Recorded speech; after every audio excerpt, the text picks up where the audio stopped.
Hello and welcome to Spooning with me, Mark Wogan. Each week I'm joined here at the Mount Street restaurant by a very special guest.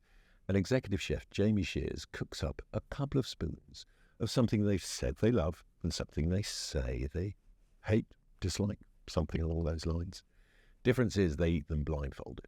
Now this week I am joined by a fashion designer, documentary maker, cook, dancer, and all-round content creator. She is the queen consort to the king of the jungle.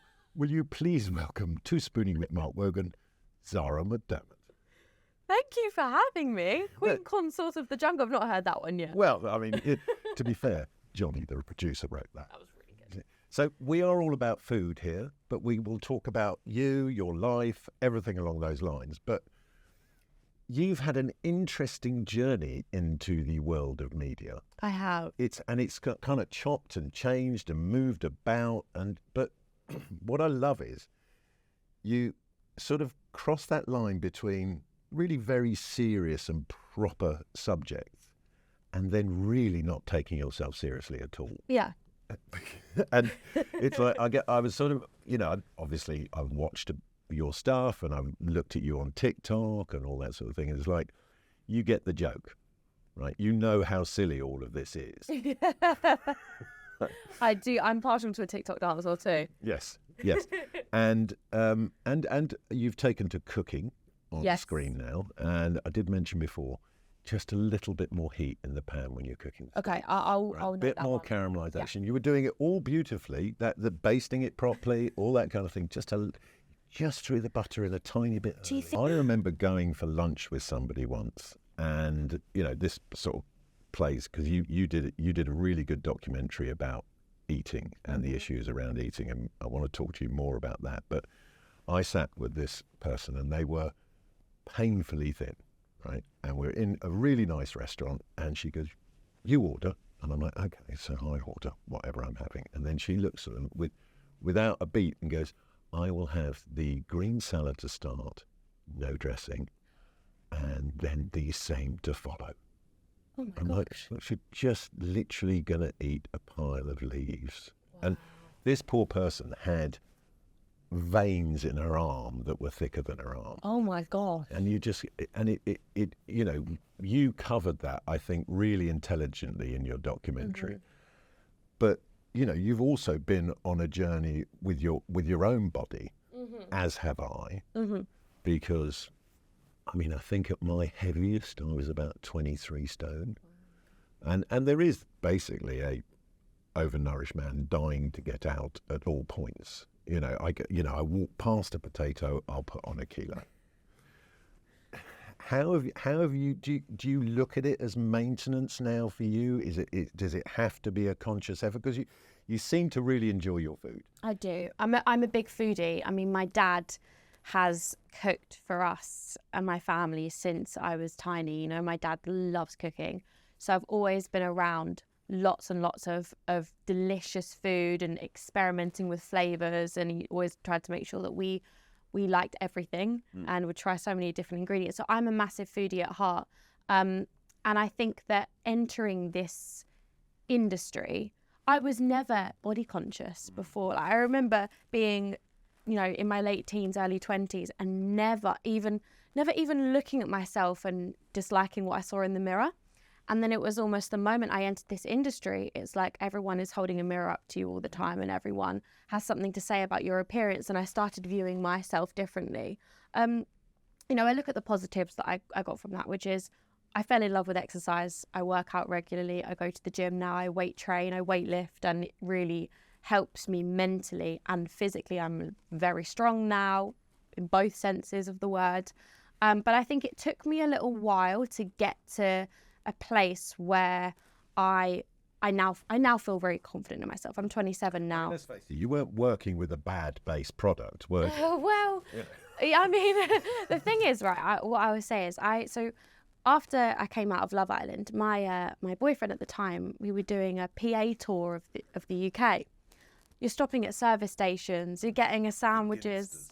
Yep, you're getting sandwiches, you're getting Subways, you're getting McDonald's. And we we were going around the country for, you know, a good few months, and that was our life really. Coming out of Love Island was an incredible experience in many ways. We were dining at all these incredible restaurants, and they were like, pick anything you want from the menu, and that's just not something I'm used to. So I was obviously choosing 2 starters because I couldn't. Why choose one when you can choose 2? Exactly. It's free. It's free, and it may not always be free. Exactly. Yeah. So I was eating a lot more than I normally would, and I ended up putting on a bit of weight, which is like so okay. You know, it's so okay, especially as a young woman, you know. So anyway, I got a little bit of stick for that in the media and in the press, and that's hurtful. It is, yeah. You're kind of playing it down a bit. I mean, you got properly kind of trolled about it. I did, yeah. And therefore, then you obviously made a decision that, all right, I'm being judged for something here. Was it difficult to change? Was it a hard process? I think when you've gone through life eating pretty much anything and everything you want, I mean, I won't lie to you, I definitely never prioritized like eating good whole foods. I did when my dad would cook for me, but when I'd go out and being an adult and choosing your own food, I would never choose the healthier options. Well, I think that thing is when you're on the road a lot, and you know those options are there, which are fast food essentially. You can get your body and your mind get really used to just putting that stuff in and not questioning it. Yeah, and I think when you've never questioned it before, why would you all of a sudden start questioning it? Because to me, I wasn't conscious as much as such kind of what I was eating. Whereas I think I went through a bit of a transitional period where I was like, well, I feel like I have to change because people are telling me I need to change, and people are telling me I'm too fat, quite frankly, and I'm getting called names online, so I need to do something about this. I think I'm quite mentally resilient, and I decided to take up exercise as a priority and start focusing on eating good foods, whole foods, and cooking for myself rather than getting takeaways all the time.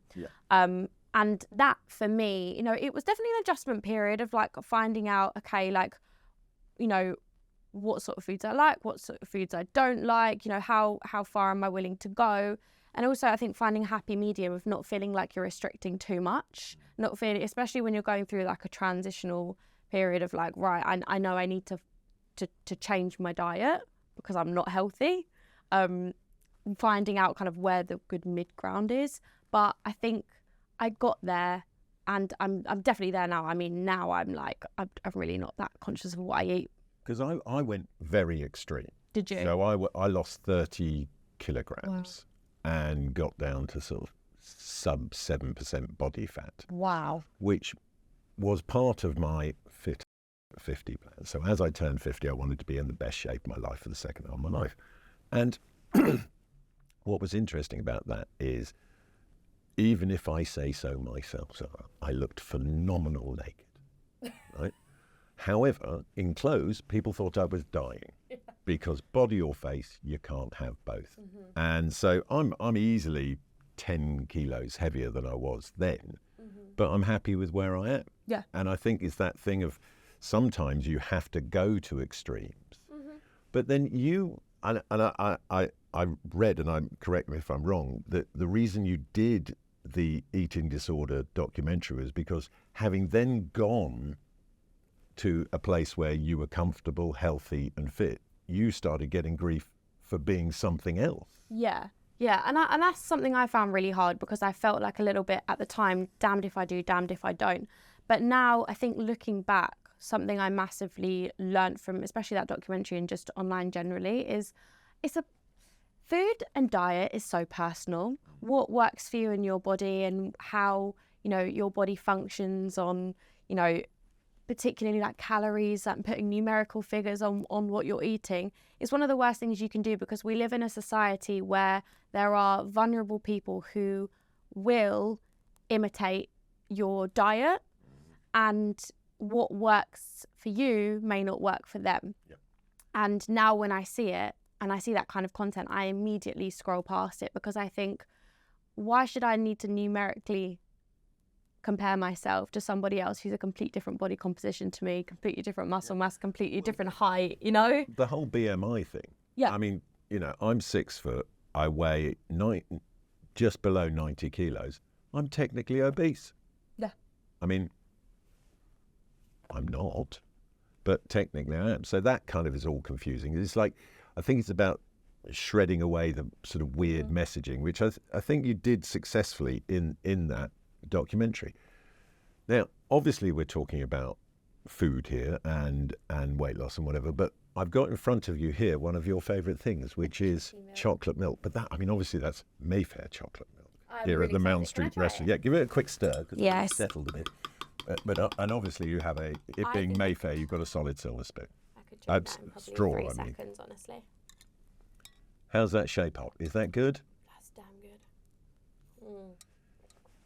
Because obviously, like everybody who comes on here, you filled out a questionnaire about your food loves, your food hates, all that sort of thing. And chocolate, other than in milk form, didn't feature in it. It's not like a big thing for you. But one of the things that did, and I have it down here, and you get to unwrap it, is in there. Is it what I think it is? Well, you open it up and see whether you think it is what you think it is.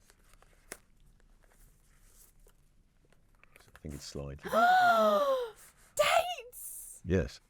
Now, why? I mean, like an obsession with dates. Now, these are very posh dates, and they're all stuffed with various different things. So if we look, so we've got some like pistachio dates. You've got pistachio dates. You've got walnut dates. You've got speculoos dates. You've got sesame and honey dates. You've got chocolate almond dates. Oh my God. All that kind of thing. I better not take this home. My dad will eat them all. Right. Wow. Well, I mean, you can eat one now if you like. Yeah, do you know what? I think the pistachio one is calling my name. Now, this is the best podcast. Now, you understand TikTok, it appears, better than most. Yeah. You know how it works. I don't. I look at it and go, this confuses me. But then, you know, I'm now a person of a certain age. Anyway, we won't dwell on that. But one of the things I've seen is with the date is you get a date, split it open, and I'm going to say a word now that will upset Johnny, the producer. And you put peanut butter in it. Then you dip it in chocolate and you put it in the fridge, and it's like a sort of healthy, posh Snickers bar. Have you ever done that? I have. I mean, they're great when you do that. And lots of people go, oh, I don't like dates. It's like you eat sticky toffee pudding, don't you? Oh, dates are one of the best things that has ever been found or created, in my opinion. Because this was in your guilty pleasures section. This is the thing, like this is my kind of, my take on food, and this is how I think about food, is you have foods that you eat for health and goodness and nutrition and nourishment, and you have foods that you eat for joy. Dates is my joy food. But shouldn't all food, the fact that we actually live in an environment, in a society, you know, we're lucky enough in the country that we live in that food is not an issue for us. We can have it at any given time. So therefore, that in itself is a gift. And, you know, all food should be a joy. I mean, I always say no passion for food, no passion, you know. No, that thing of like, if you're, you know, if when we were single and you went on a date with somebody and they didn't seem to enjoy food, you were like, I don't think I'm going to bother. Sorry. You know, it's because it's just a red flag to me. It's a red flag to me, but I'll be honest, my boyfriend is not the biggest foodie, and it really upsets me sometimes.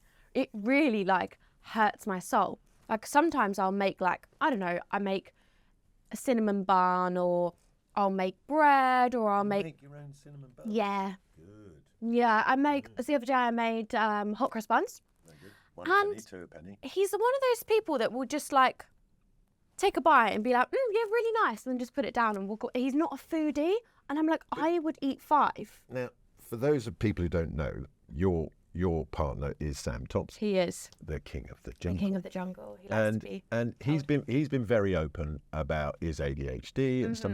Do you think that lack of focus on food is related to the ADHD? Yeah, 100%. I think that his brain, like sometimes there'll be days where he forgets to eat, and so I make sure I make him a packed lunch or prep his dinner. Does he go in a Thomas the Tank Engine little? I do have a PlayStation lunchbox that I put his packed lunch in. And sometimes I make him a sandwich. Your lunch, Sam. that is what has to happen, because I want to make sure he eats, because I think his brain can be across a million different things, and he's like, oh, I need to call this person. Oh, now I need to call this person. Oh, that's reminding me I need to do this, need to do that. And his brain is so all over the place that sometimes I forgets. identify with him. And I mean, in every relationship, and it's certainly the case in mine. I mean, my wife Susan and I have been together 25 years. There's always one adult in the relationship. Yes. I'm not it in mine, but I sense you are in yours. I think I'm the adult. I think I am. I don't know what he'd say if he was here. Well, I think I'm the adult. I mean, obviously, if Susan says it out loud, I vehemently disagree, as I'm sure he would. Yeah, behind her back. Yeah, no, she's the adult.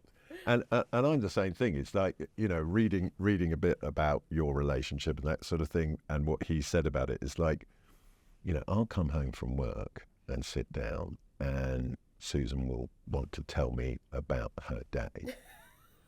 And I have real trouble listening, and have been known to fall asleep while she's talking. Sounds just like that. And it goes down really badly, just to be clear. If anyone out there is thinking of doing that in your relationship, don't. It's a terrible idea. It goes down very badly. But Susan requires, being with somebody like me, and for as long as she has, an awful lot of patience. Would you describe yourself as a patient person? Yeah. I would. What, I because would. you have to be sometimes through gritted teeth? I think I'm just naturally very patient with people. I think I am. And I think, honestly, like, Sam and I really were made for each other. Like, we're so opposite in everything. But the one thing we do share is our sense of humour is the same. So we learn so much from each other. Like, sometimes he teaches me to sometimes just let go a little bit more and just, like, laugh at myself. Well, having looked at some of your TikToks, yeah, you do let go. I mean, the one that made me laugh out loud was the one where you go, and then I go and spoil it all by saying something like, what was that? It was a. Oh, yes. Yeah. And I laughed out loud when I saw that one, because I was just like, that is how we are as a couple. Yeah. You know, I mean, when we're talking, there's nothing off the table. Mm-hmm. You know, there's no words off the table. There's nothing, and it just makes for so much easier relationship. But you do have another complication in your relationship, which is Pete. Pete. Yes. He is.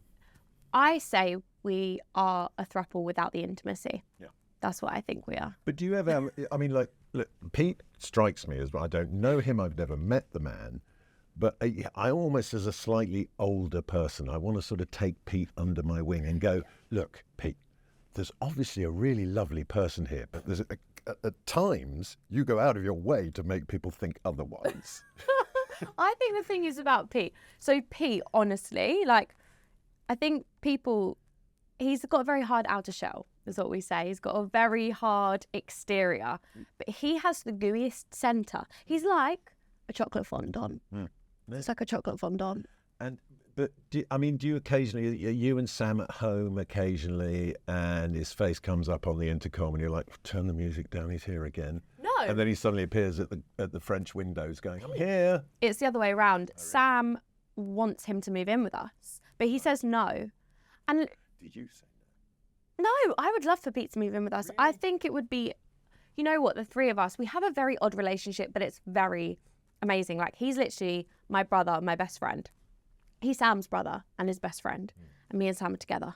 So I love them both very much in different ways. So it is a lovely little sort of, yeah, you know, quite on the outside, almost dysfunctional. It's a strange dysfunctional but family. There's obviously a lot of love there. There is, and it works so well because we are all so different, the three of us, that we just, anything that any of us is faced with, like, we're all there for each other. It's so lovely. And I know it sounds a bit weird to be like best friends with your boyfriend's best friend and the whole, I think it's nice, the whole trio. Most people in couples spend their time slagging off their partner's friends. Yeah, no. Like, oh, we're not having them around again, are we? No, we've been trying to convince Pete to move in with us. We do have a lovely spare room that we did set up, like, mostly with him in mind, but he's never stayed in the bed. It's very sad. I think that's because you could do that easily, because Pete appears to be rigorously single. He is rigorously single. But that dynamic would change. But what would happen if he moved in and then he got a girlfriend? I never want him to get a girlfriend. That's a bit cruel. He's got enough on his plate with us. Yeah, then. No, he, I don't know. It would change the dynamic, actually, if he got a girlfriend and he moved her in with us. That would be a bit weird. I don't know how I'd feel about that. All I'm saying is be careful about the offer. Because, he could suddenly have a change of heart. You meet someone and you two are like, he's awful. No, because then he'd have to bring his dogs. We've got 2 cats, 2 very, What cats? little ragdoll cats. Say, got 2. I've got 2. What are their names? Sonny and Sylvester. A white one and a black one. Oh, my God. Yeah. I've also got an Irish wolfhound as well. Oh, wow. Do they get on? Yeah. Yeah, see, The that would Irish be my wolfhound worry. is weirdly respectful of them. I think because he's had a clawed paw. Oh, across no, his face they a rule couple the of times. roost. Yeah, no. But Pete's got 2 dogs and we've got 2 cats. And one of them, I think, Peggy, Pete's dog, doesn't really like cats. So I would worry about how that dynamic would work. And our cats are They just literally... people panic when pets get together, but eventually they just work it out. No, they do. I know. But our cats are honestly our life. Like, they are our children. Our life revolves around them. I like Sylvester. Sylvester is a cool cat. Sonny, who is my son Harry's cat, he's an arsehole, quite frankly. But that's why we love cats. No, but I mean, look, if that cat can do something wrong, it will. And it just comes up to you and just goes, eh. And you're just like, what do you want? Eh. And then you go to stroke it and it runs away. And you're like, well, what was that about? That sounds like one of my cats. But, I took me a long time as a person to sort of appreciate animals in my house. Really? Well, there is the thing where, like for this morning when before I left the house, Susan had to roller me down with a sticky roller We have a because of the white cat that I don't like. That makes me sad that you don't like him. Look, I mean, it's a kind of love-hate relationship. I mean, he's definitely part of the family. It'd be weird if he wasn't there, but there are times when you wish he wasn't. He's the one when you go into the kitchen in the morning, he's thrown up. He's like that. And then he does this thing. When we get up in the morning, he walks out of the house, goes out into the garden, eats grass, then comes in and throws it up. It's like if he can do something wrong, it's that cat. See, that would just make me love him more. Yeah, I mean, but then Sylvester is really weird because he's like, I don't know whether he's kind of slightly into S&M as a cat, because he really loves a rough. Really? Oh, he loves a rough pet. Wow. You know the way cats are normally Yeah. you scratch at him and sort of beat him up and slap him, and he's there going, yeah, give me some more of that. So, he's a weird cat, but he's great. Sam and Albus. So I have 2 cats, Albus and Cedric, named after Harry Potter characters. Albus' name's Albus Dumbledore. We like to call him. They wrestle. They chase each other around the house. They literally have the best time. Like, Albus is like waiting to be chased. Are they wrestling off because our 2, they're brothers. Our ones are brothers, and they have massive falling outs, the which 2 of them, involve huge clumps of hair. And you see them roll. Do you ever get that? Yeah. People who don't know, these are very furry cats. Yeah. So they do create a lot of pet hair problem. A lot of lint roll is needed. You need your proper Hoover to get those out. Oh, of the yeah. sofa. Oh, yeah.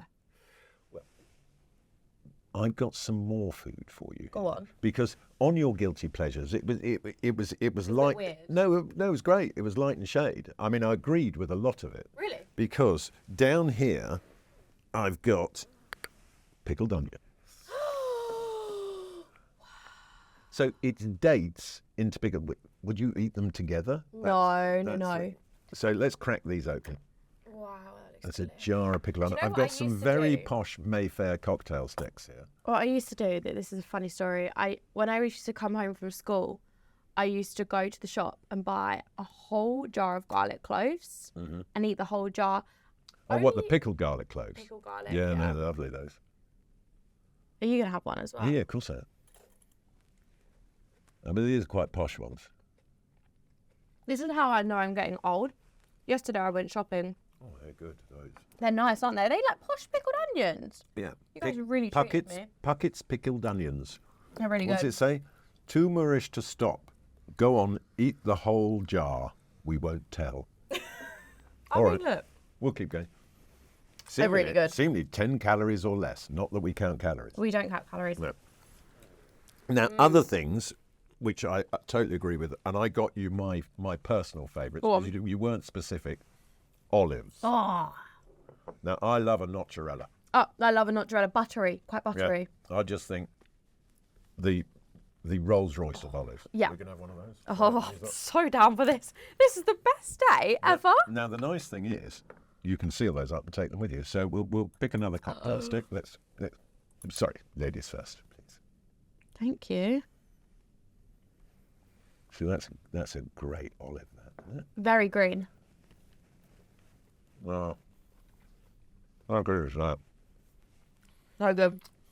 And then we get into another territory. Now, this is all kind of like quite sort of, I don't know, vanilla maybe. vanilla. Some people hate olives, but you know the rule with olives. If somebody says they hate olives, make them eat 7 in a row. This is what I did to my best friend. Oh my God, I did this to my best friend. I was like, I hated olives. My dad went, you just got to eat them and get through. My dad's words were push through the pain barrier. Yeah.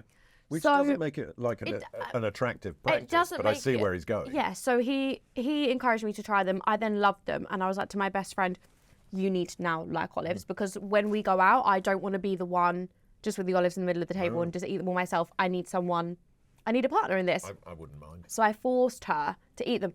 She loves them. Yeah. She loves them now. Yeah. It works. 7 olives by the 7th, you'll love them. Right, let's put the lids back on these. And you can take those home. And does Sam eat olives? So much. He loves olives. Okay. He loves olives. And pickled onions?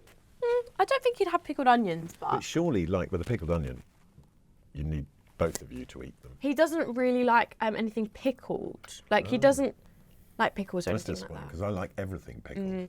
So It's like I quite like everything deep fried. What isn't improved by deep frying? I disagree. Have you ever had a deep fried Oreo or anything like that, or deep fried ice cream? I think that should be illegal. Really? Yeah. I love deep fried ice cream. Oh, It's an art to get it right. that's actually 2 things I really don't like: is deep fried things and ice cream. Oh dear, we better remove this. No. Right, down here, I've got one of your favourites. Yes. Anchovies.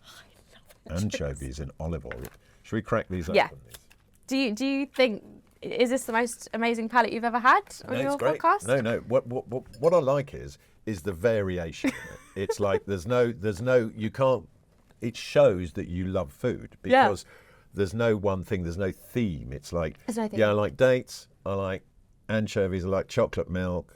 You know. Spit all over the place. Let's Not recommended together. Let's crack these open.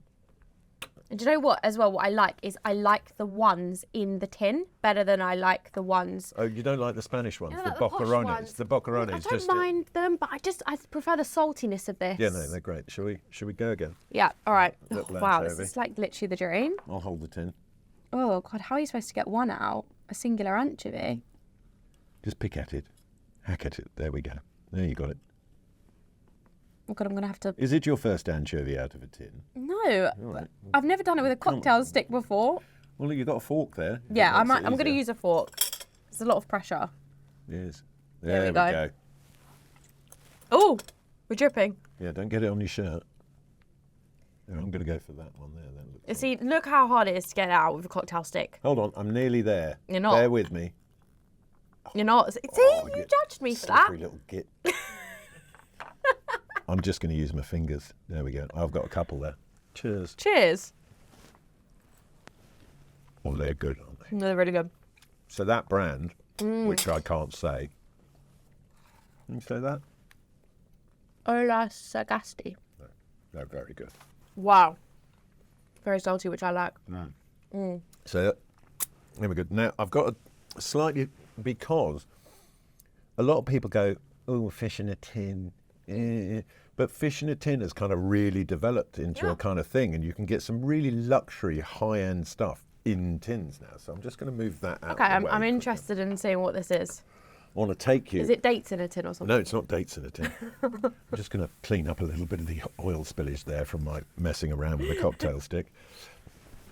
So down here, I've got a slightly different challenge for you, which is fried mussels in a tin in Maryland. Oh, the look of fear comes over her face. I'll try it. What would your father say? He would say, "Oh, delicious." Yeah, That's what he would say. And he'd make you try it. Why does your dad have such a love of food and sort of semi-instilled it in you? Do you know what? I don't actually know where it came from. He just always loved food so much, like to the point where if he goes into a restaurant and he likes the restaurant, he will say, "Please, can I come and see your kitchen? Can I come and, do you have any tips or tricks for me?" So for Christmas a few years ago, They are so good. I'll give them a go. What puts me off about mussels is the visuals. Yeah, so I can blindfold you early if you. No, it's fine. Don't worry. You don't have to blindfold me early. I'll give it a go. There we go. Okay. Try that. They are so good, these. No. Anchovies still take the bacon for me. Yeah, well, no. I mean, I'm not trying to compete with an anchovy here, but that is. It's the visuals for me, like, slightly puts me off. Do you think it looks like a scary monster? Like, you could see that on, like, some kind of film, like, coming towards you, about to kill you. Or a pop testy, one or the other. It's horrible. It's a bit horrible to look looking, but it tastes nice. That, if you just get a tin of these, right, fry off a little garlic, some chopped chilli, okay, and you throw that whole tin with the olive oil through some pasta. Oh, yeah. You've got like instant vongole. Interesting. It's Yeah, really good. Sam like would that. love that. Sam loves a vongole. So he loves fish. Any fish. loves fish. Okay. Any fish he's into. Right. So we have got to that point in proceedings where I am going to ask you to put on the blindfold. The blindfold. This is like my eye mask that I wear to bed. Do you have to have blackout to sleep? Yeah, it's very important for me. Okay. There we go. Right. Okay. You are completely. I'm just going to move a couple of things out of the way first. And we are going to get to your first spoon here now. Okay. Just going to move the tinned mussels out of the way. And what's going to happen is I'm going to feed it to you. So when the spoon is right by your mouth, I'm going to say open wide. I've never experienced this before, this feeling of like not being able to link what something looks like. Well, that's how we change opinions. So there we go, open wide. Take the whole thing. So what flavours, what textures, what are you getting there? That's like a pastry with onion. Well, you said that you loved onions. Well, It's like a caramelised onion tart, maybe? Bang on. Take it off. Take it off. Look, you see, you do know your food. That is Jamie Shears, the head chef here's caramelised onion tart with a little bit of goat's cheese. Wow, I'm really impressed that I got that. No. I mean, but you love onions. I'm getting the goat's You cheese love now. onions in every single form, I do. don't you? I think onions are just the best ingredient in the world. Like, you can put it in, obviously not anything sweet, but it's a base for most things. Yeah. Any sauce, any pastas. I love making my own caramelised red onions. There's like a caramelised red onion kind of like. I saw that when you were making the steak sandwiches. Oh, you did? Yeah, very good. That was one of my best. No, That was good. Who doesn't like a caramelised onion? Oh, delish. Would you eat a raw onion? Yeah. Would you take a bite out? I mean, I haven't got one here to prove it, but would you take a bite like it was an apple? Yeah. No, because I used to have a chef that I worked with. He would eat onions like apples. It wasn't someone you wanted to be in an intense, up-close personal conversation with as a result of it, but he would. So you like that? So you would eat the second spoon? I would eat the second spoon. Are you going to eat the second spoon? Hey, do you want it? No, it's yours. This is all about you. It's not about me. I'll have a sandwich from Pret later. You sure? Yeah, I don't get to eat here. Too late now. Are you sure? Really nice. Yeah. No, hang on. So, does Sam cook? It's a couple of dishes that he can rustle up if needed, but most of the time it's me. I'm the chef of the house, and I like it that way. Yeah. So is there an element of control freakery there? In the kitchen, yeah, because sometimes I'll watch him doing things, and I'm like, that's wrong. That's so wrong. And I don't want to tell him off, but you do. Yeah, I try and keep my distance when he's in the kitchen because I'm just going to have a problem. So I'm going to tell you about the worst eating experience I've ever had, because it was inflicted upon myself by my lovely boyfriend Sam. Okay. So he just did a cooking show called Celebrity Cooking School. where they did a 2-week intense, kind of like a cookery course competition with an amazing chef. So he came back and he was like, I know how to cook a carbonara now. I know how to cook a traditional Italian carbonara. I've been taught. Okay. It was a couple of weeks before Valentine's Day. He said, Valentine's Day, I'm going to cook you a carbonara. So, of course. So he goes to the local butcher's and he gets some guanciale. Is it guanciale? Yeah. And I looked at it and it's about this thick and it's this much fat and this much meat. And I'm thinking, all right then. I mean, I prefer something a bit meatier. But I don't want more of a pancetta. More of a pancetta, less of a guanciale. But you know, he was cooking it, so I'm just going to allow him those to. Of us in this country, bacon. Bacon, yeah, exactly. So then, anyway, he's in the kitchen. He makes his own pasta, by the way. So he makes his own pasta. Bless him. He's got his pasta machine. He's making his own spaghetti, and then he gets to making the cheese. It's not really a sauce, but he'd cooked the guanciale in olive oil. Now, there's so much fat in that. It doesn't need any oil. And then, so the chef had written all the instructions out and he's looking at the instructions and it said pour the oil from the guanciale into the pasta and then mix the cheese in. And I watched him pour, I'm not joking, an entire saucepan of oil, like this thick, And this all the way around. This is supposed to be a loving act. This is supposed to be a loving act, This not is torture. Valentine's loving act, and you're having to hold your tongue because he feels he's doing something loving for you. Yeah, so I'm thinking, look, just it's fine. Like, hopefully it will taste nice. I've never had a traditional carbonara before. Maybe this is the recipe. So he pours it in. He's pours this oil, like it must have been at least half a litre, into the pasta. And with the guanciale and the parmesan, and he spoons out, and he sat me down, he was like, here we go, here it is. And the oil was filling the plate. Like, it was so intense, and I started eating it, and Forget the eggs. I don't know. There's supposed to be some egg yolks. Probably is some egg yolks in there as well, but I couldn't see it. Too much oil. Yeah. And the actual meat of I found this out later, of the guanciale was not cooked properly. So a whole half a litre of oil with uncooked meat, I was throwing up all night. Because obviously I'm sat there like, oh, this is amazing. Well done. Thank you so much. 7 o'clock came and I was like, and I was throwing up the whole night. So not the romantic Valentine. One of the worst Valentines I've ever had. Bless him, he really tried, and that was a sad thing. Has he subsequently mastered that dish? He's never cooked since. Right.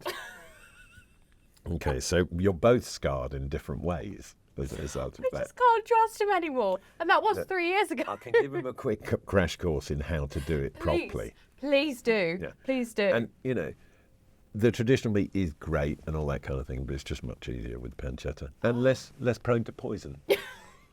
I don't know if I was like, my body was like, I've never consumed this much oil in one go and this needs to be rid of the body right now, or whether it was the meat. I think it was a bit of both because I was literally projectile vomiting all night. Sorry for the TMI, but No.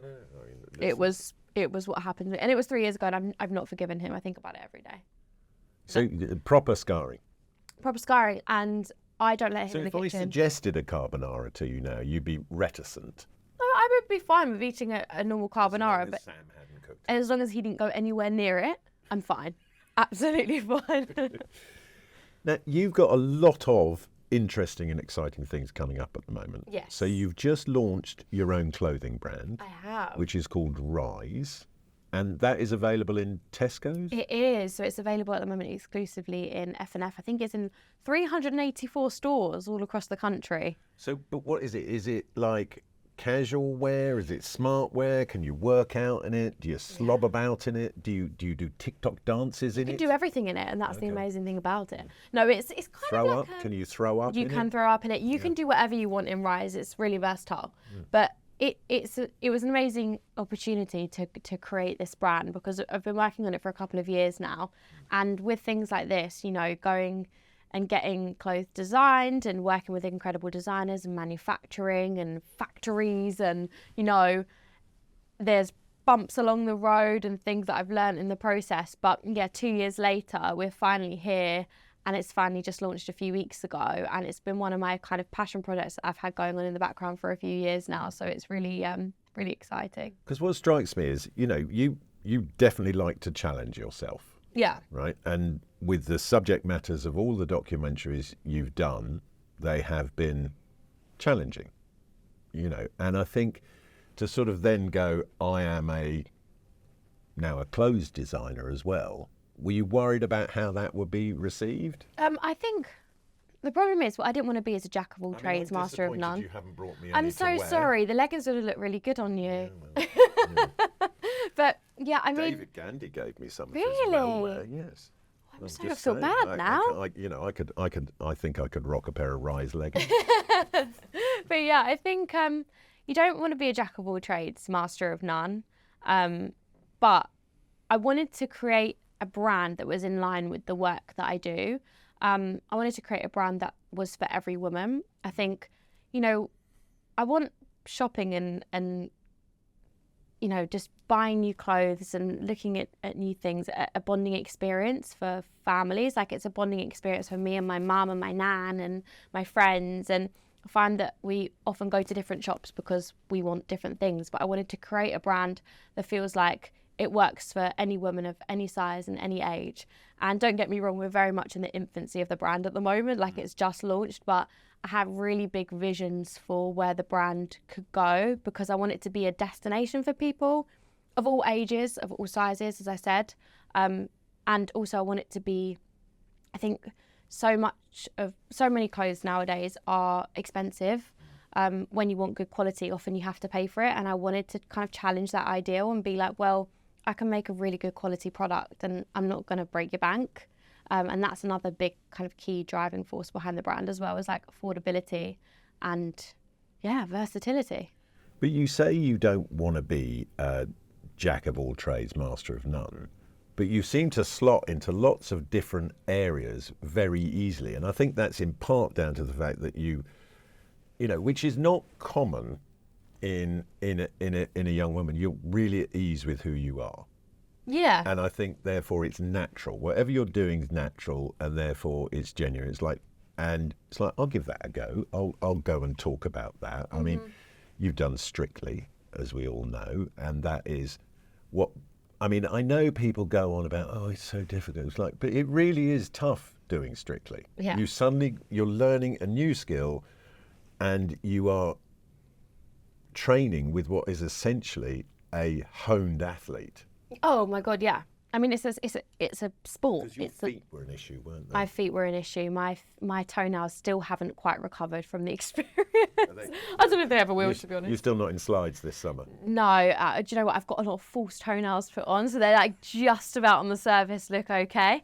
But it is terrible. I mean, because you are now doing your Ibiza documentary that you'd be doing a nice walking shot for your Ibiza documentary, and suddenly you realise you've got a fake toenail. No, that's all been filmed last summer. So last summer was kind of crazy. I was filming Ibiza, my Ibiza series, which is a 4-part series, and I was also filming a documentary about the Idaho murders. Which was fascinating. Thank you. Well, I mean, I think what's fascinating about that is, unless you're into it, you don't realise how big that whole true crime thing is for people. And you got a little bit caught up in sort of trying to solve it all as well, didn't you? Yeah. Tell people a little bit about that story. Yeah, so that story is it's a really sad story of 4 college students who were quite brutally murdered in their home in a really small college town of Moscow in Idaho. So it's quite nobody had heard of, and it's a very remote, tiny town. Honestly, I've never been anywhere like it or seen anywhere like it in my life.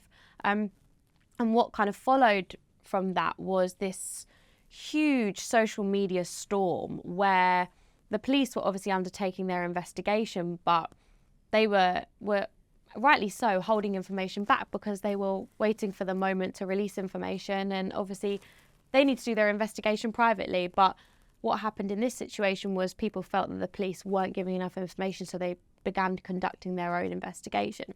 I think Idaho 4, which is the hashtag that was used on TikTok to find the case, now has 2 billion hits on TikTok. No, I mean, it definitely sparked people's imagination. Absolutely. And I think, look, all of us are guilty of enjoying a true crime documentary. You know, who's seen Making a Murder on Netflix? Most people enjoy that kind of that content. This is like that next step up and that gateway to actually getting involved in a case that is active at the time. And you know, there's so much information circulating online. There was leaked doorbell footage, there were leaks coming left, right and centre from within the police, within the families, and it was just one of the most crazy social media phenomenons I've ever seen. And I think that the timeliness of that documentary is important, because I think that is the start of what is to come on social media when it comes to any public investigation. Now, obviously, a big part of your life is social media. Yeah. And you and the throuple obviously understand it and how it works. Yeah. But for a lot of people, it's, and you realise that there is your social media life and your actual life. Yeah. And you tend, I get the impression that you tend not to confuse the two. Yeah. But a lot of people do. And a lot of people, you know, you see it now. Everybody exists through that lens and what's coming back at them. Mm-hmm. And it slightly disturbs me. You know, I mean, I've got a 17-year-old son who you have to go, please put your phone down. And he'll be like, you know. But it's such an important part of your life.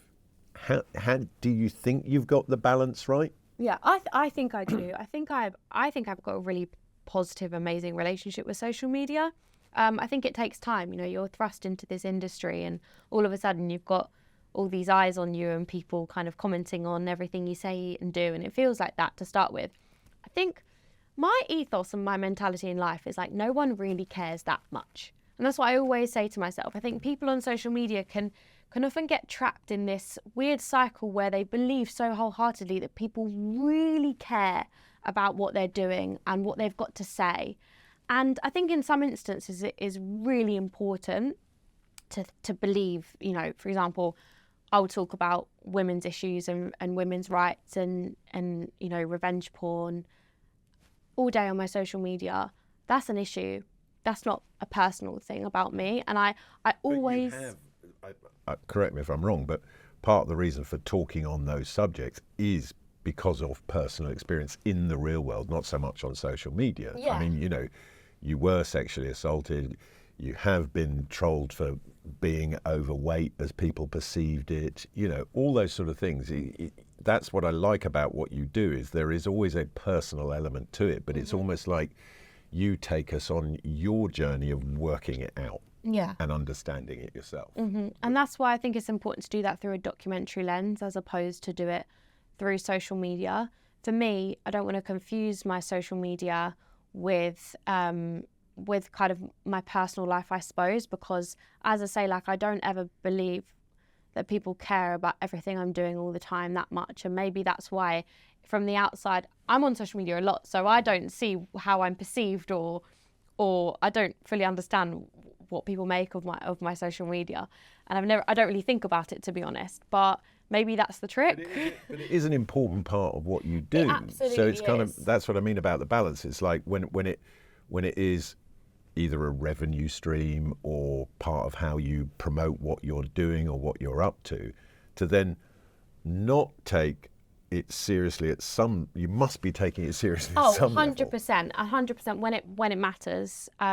But for me, social media is a big part of my life because I enjoy it, and I find it really fun. I love looking at videos. Your TikTok page, you're definitely enjoying it. Yeah, and you know, the way I see my life is like, primarily now I'm a broadcaster. Like, I work in documentaries. I develop my own films. I produce my own films. Like, I am very much in that world now. That is realistically like a massive part of my life and part of my job. The social media side of things, I use my social media definitely in my audience to show them my films, to show them and point them to the direction of watching. But for the most part, I love to have fun on social media because I think it can become a really dark place. And if you take it too seriously, you can really get swept up because social media is all about validating, getting validation constantly, likes, engagement, comments, everything like that. And I think it's a dangerous place to get to when you start really over caring about things like that, because I can't control how many people like my photo. I can't control how many people comment. And if I start caring about that, then where will that take me in a mental cycle? So that's why I try to have fun on social media, and that's where it ends. And as I say, like, my genuine life mentality is like, I don't believe that anyone really cares about anyone else that much. Everyone's got their own lives, everyone's got their own issues, everyone's got their own problems. Well, they might care, but for about 10 seconds until they hit the next reel, and then they care about that.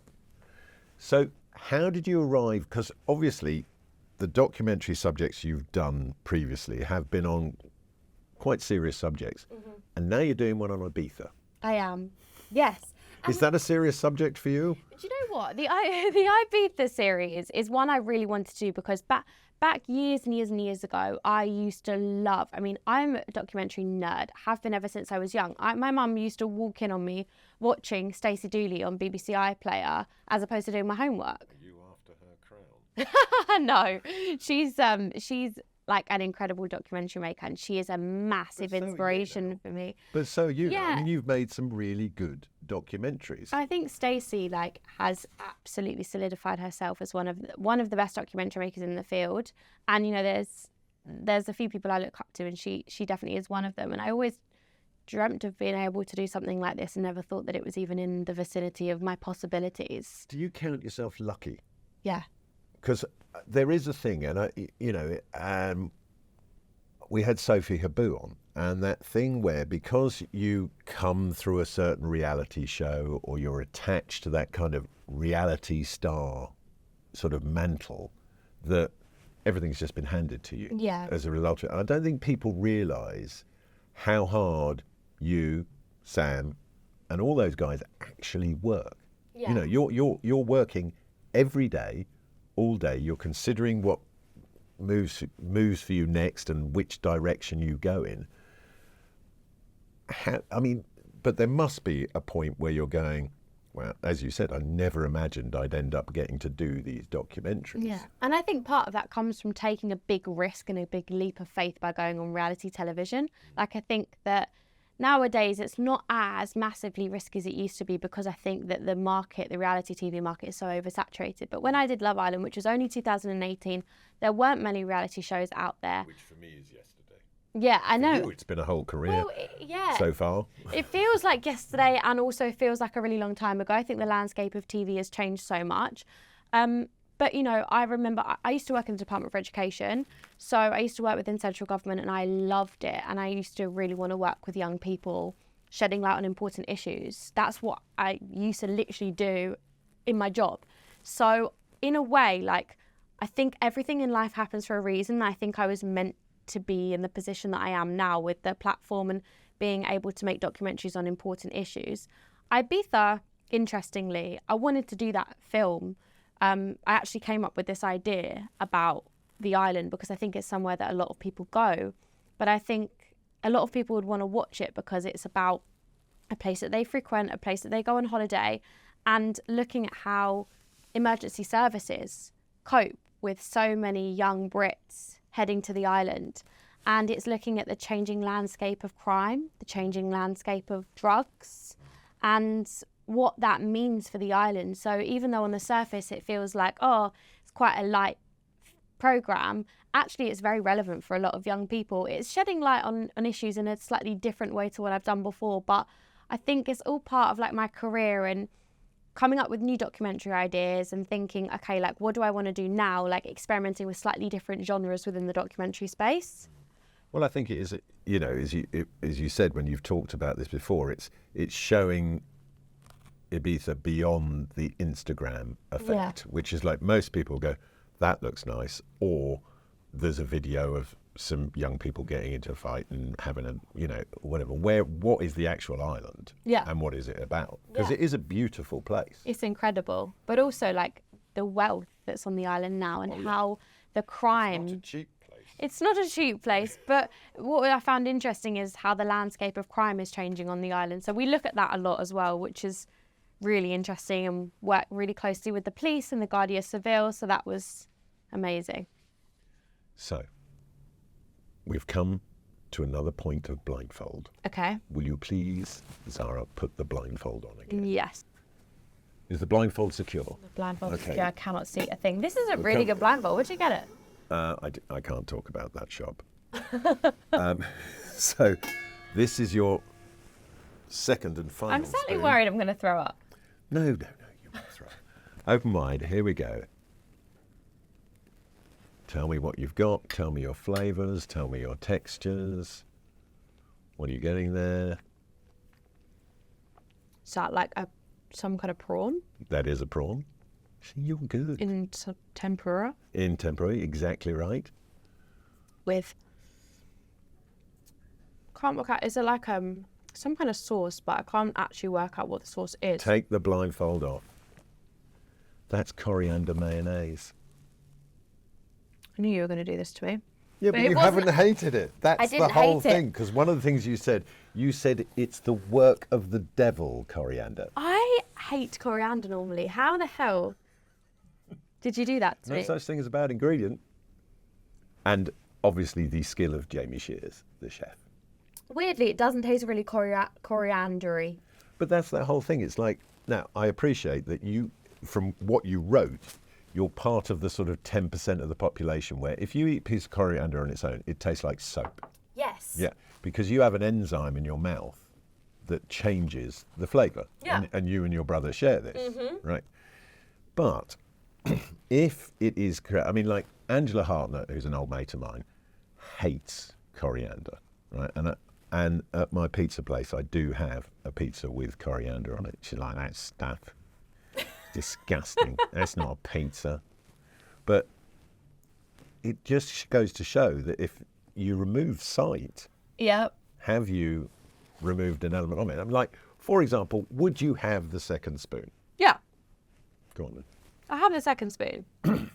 And that's got the so-called work of the devil in it. I think that's fake coriander. I can't taste the coriander. It's not fake coriander. Look, it's there on the spoon. There's the coriander. That's definitely... I you're can taste getting it a little bit now. A little bit now. But subtlety is everything. Well, I'm not. You're not throwing up. I'm not throwing up. So have we changed your opinion? Yeah. Good. And also, I'm happy for my opinion to be changed. You know, I want to like everything. Well, I'm very glad that we've changed your opinion. I'm very pleased that you've joined us here on Spooning. Can I have the rest of my chalky milk? Oh, sorry, yes. There we go. What, I've to been wash eyeing it? it up the whole time. So I moved it out of the way. It's been over there and you're like, give me that back. That's my chalky milk, that. Dream. Well, you've got your dates down there for later. But you. Zara, I cannot thank you enough for being part of Spooning. No, thank you You've for been a having me. fantastic guest. You do have a good palate. You love your food. And we changed your opinion on coriander. You did. That is all for this week with Spooning with me, Mark Wogan. It is, of course, customary for me to thank Jamie Shears and the team here at the Mount Street restaurant. And I wish Zara every success with her documentaries, the new Ibiza one, and of course her clothing range, Rise. Join me here next week where there will be another special guest taking on the spoons blindfolded. But until then, stay beautiful.